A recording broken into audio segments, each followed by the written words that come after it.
how has the startup visa program evolved over time, and what can we anticipate in terms of future changes or improvements to the program?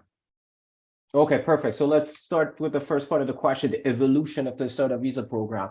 The startup visa program began as a pilot, I think, back in 2013, and it's 10 years now. So we have been having the startup visa program for 10 years now. It started as a pilot, and then I think in 2018 it became a permanent program. And basically what it says is Canada is open for innovative businesses that can create jobs for Canadians.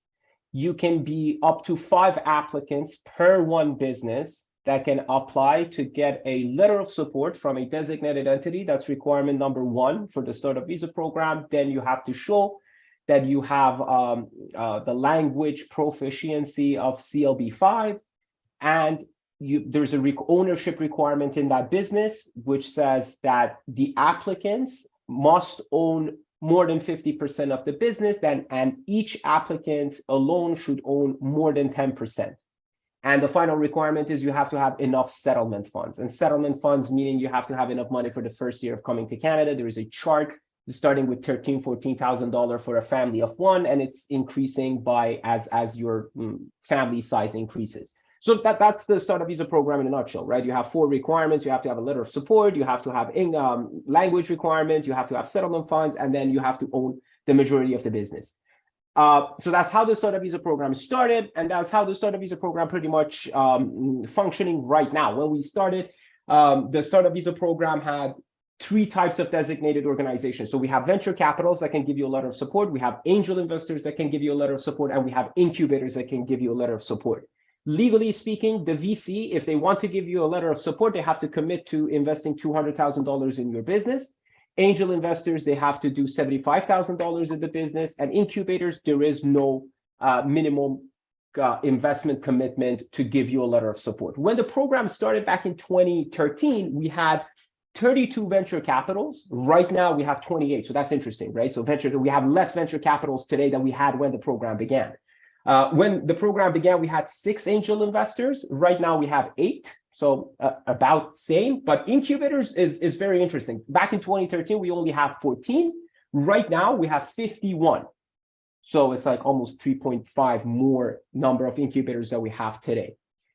In terms of the anticipated changes of the startup visa program, what we know is that during collision of this year, summer of 2023, the immigration minister, Sean Fraser, back then, he was the immigration minister, he announced that they're going to make some changes to the startup visa program.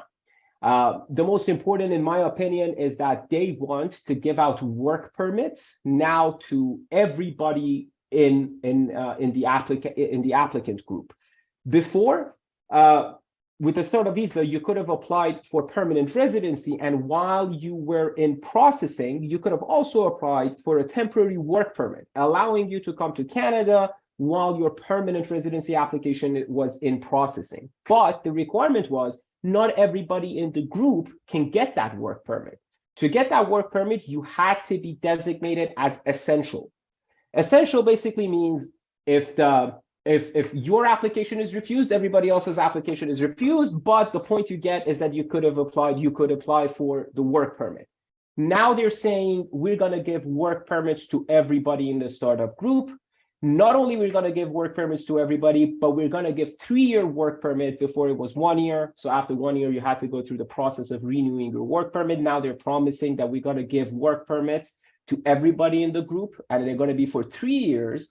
And most importantly, they're going to be open work permits. So you're not just limited to working for your startup venture.